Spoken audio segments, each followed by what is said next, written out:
Newcastle United on alert to Marc Guehi's reaction after Liverpool transfer debacle. Newcastle United have been watching Marc Guehi's reaction following his failed move to Liverpool. Guehi almost joined Liverpool on deadline day, only to see the deal collapse in the final stages of a dramatic summer transfer window. The England international is expected to leave Crystal Palace at some point over the next 2 transfer windows, with his contract due to expire in the summer of 2026. Newcastle tried and failed to sign Guehi in 2024 and have since strengthened their defense by signing Malick Thiaw. Thiaw has made a brilliant start to life at Newcastle, but it seems that the door remains somewhat open to Guehi moving to St James Park. Newcastle United remain interested in Marc Guehi. According to the Chronicle, Newcastle have not totally given up on the prospect of signing Guehi either in January or next summer. The defender is said to remain of interest even after the club signed Thiaw, particularly if he can be signed for a reasonably cheap fee given his contractual status. The report adds that Newcastle have had scouts in attendance to watch how Guehi has reacted to the Liverpool saga. Considering his performances for the Eagles, it's not hard to imagine those Newcastle scouts being impressed. Marc Guehi has made a decision on his next club. Guehi now looks set to enter the market as a free agent next summer, unless he leaves in January. That will be an exciting prospect for the player. If he's on a free transfer, he's in a position to demand a lucrative signing-on fee. With that in mind, it's hard to see Newcastle winning the race. Frankly, Newcastle's wage structure does not allow them to pay what some of the biggest clubs in the world can offer players. Liverpool and Bayern Munich have new challenger in Marc Guehi pursuit, as Inter hope Crystal Palace interest in €35 million defender gives them advantage in transfer battle. Liverpool, Real Madrid, Bayern Munich and Barcelona have been joined by Serie A heavyweights Inter in the race to sign Marc Guehi. The Crystal Palace star, who will leave the club as a free agent next summer, could arrive at San Siro in January in a surprise transfer exchange, which would see Inter's Jan Bissek move the other way. Guehi set to join one of Europe's top clubs next year. Guehi has already confirmed his desire to leave Crystal Palace. The only uncertainty is whether he will depart in January or leave as a free agent at the end of the season. Over the summer, there was an agreement in place between Palace and Liverpool for the transfer of Guehi. Surprisingly, the €40 million, £35M/$47M, move collapsed on deadline day after the Eagles failed to find a suitable replacement.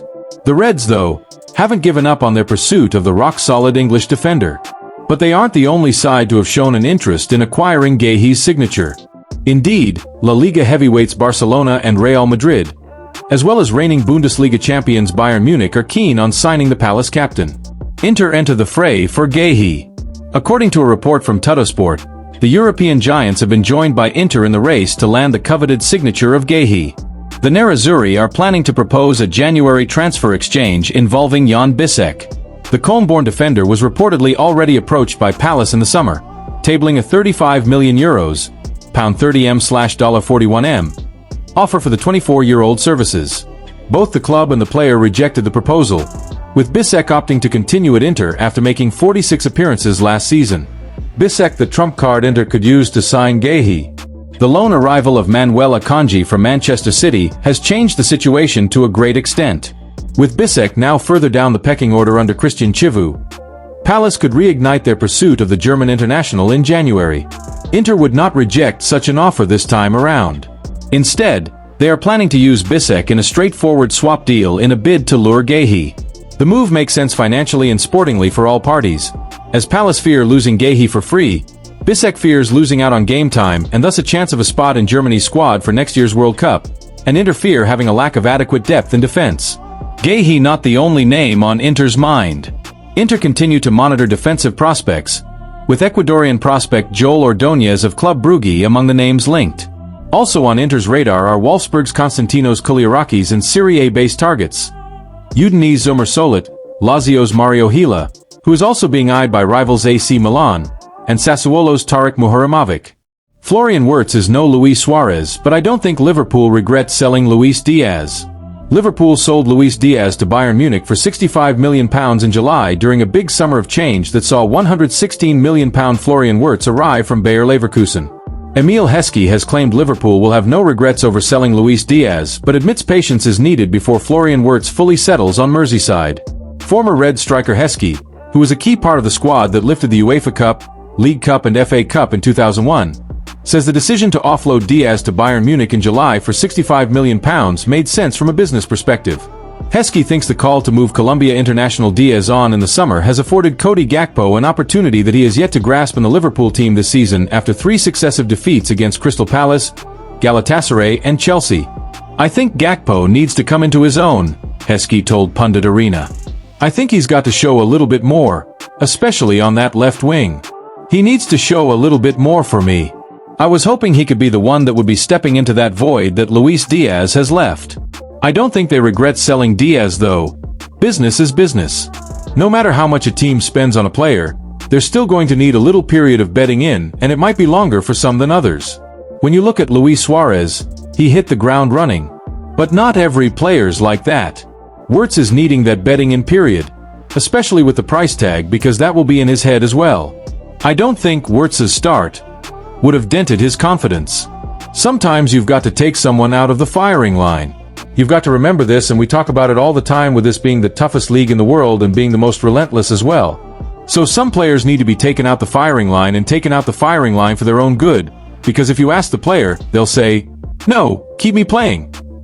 And it might not be right for them. So sometimes you take them out the firing line, give them a little freshen up, and then put them back in and slowly bring them back into the team. When you look at the intensity that he has to play at in this Liverpool side, I doubt he would have had to play like that ever before. So he's got to get used to that, and then as well, when you're talking about defensively, you've got to say some of the Premier League defenses are the best in the world. So I think you've just got to give the players like Wirtz time. The Premier League champions return to action on October 19th when they entertain Manchester United at Anfield, and Arne Slot enters the most-watched club fixture in football on his worst run as Liverpool boss, having lost 3 in a row before the international break. Former England striker Heskey added, "Defensively, he wants to get things solid again. Konate and Van Dijk were solid last season, but it just looks a little bit jaded. Obviously with the fullbacks, Trent's not there anymore. Frimpong and Kerkez are just bedding in.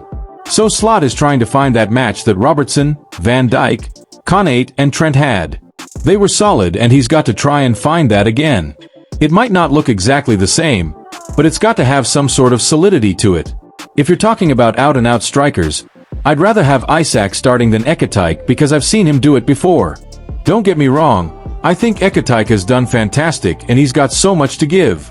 I'd be interested to see if it could be done with 2 of them up front or one of them on the left drifting in with Kerkez coming and overlapping a little bit more." Injury blow for the Reds.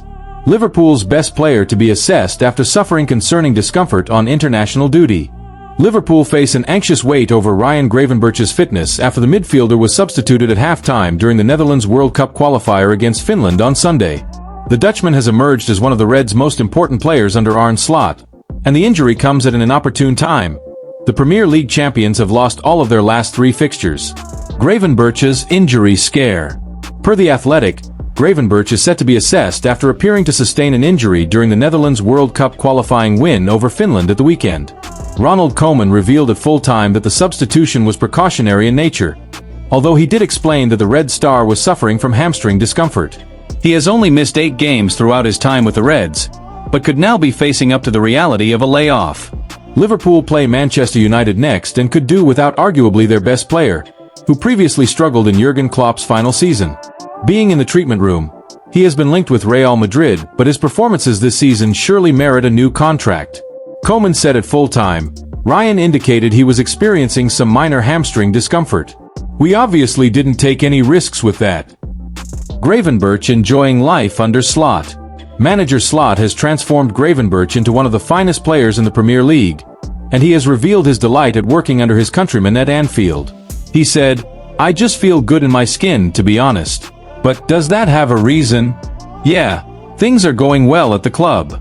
I'm just doing my thing, and it's working out well now. Slot, gives me confidence now. He just lets me start in the lineup.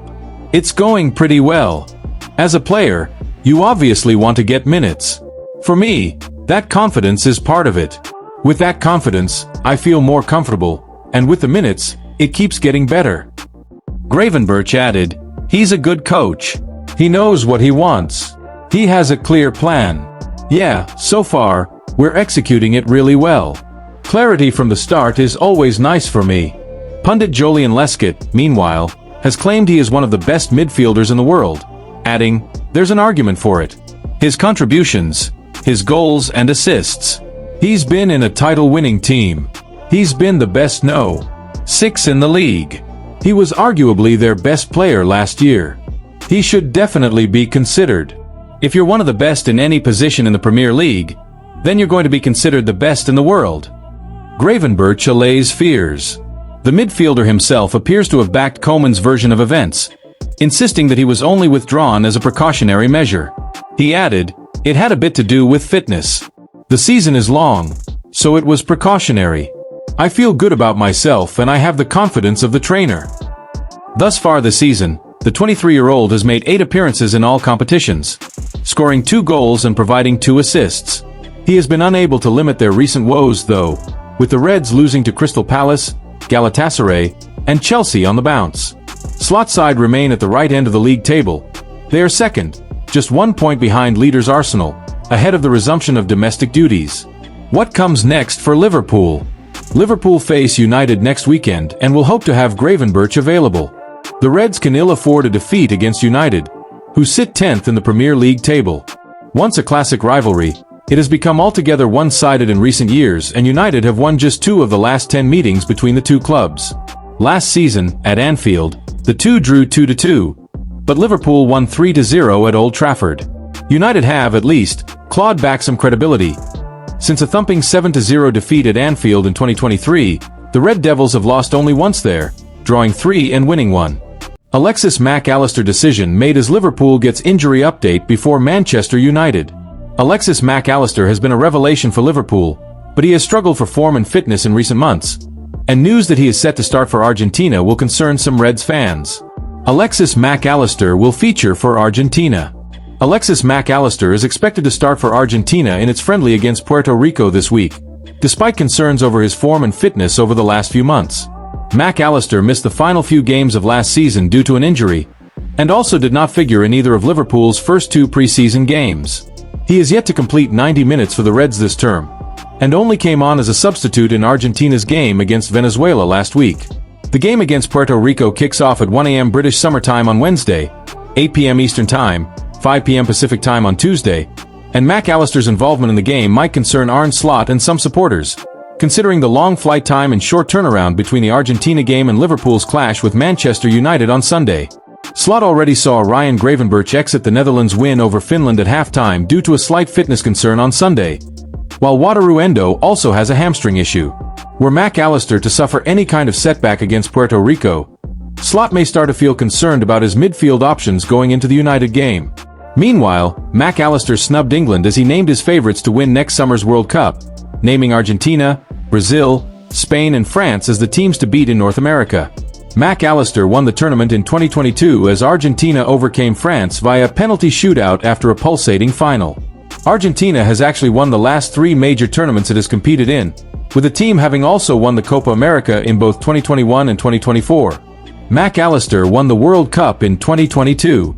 Spain, meanwhile, goes into the World Cup as the reigning European champion after winning Euro 2024, while France has contested the last 2 World Cup finals. Mac Allister said that he included Brazil as one of his favorites due to the country's pedigree in the competition. Brazil endured a disappointing qualifying campaign, finishing in 5th place in the CONMEBOL standings after winning just 8 of its 18 qualifiers, but it remains the most successful nation in World Cup history, having won the tournament a record 5 times. Spain, France, and Argentina are candidates, Mac Allister said. You can add Brazil to that. They're making a comeback, and even though they might not be at their best right now, it's a team with great players, and now a great coach has arrived. Brazil has its history and its weight. Right now, I see that Spain and France are among the best teams in the world, along with us and maybe a few others that could join. They have a clear idea of play, but we always trust in ourselves.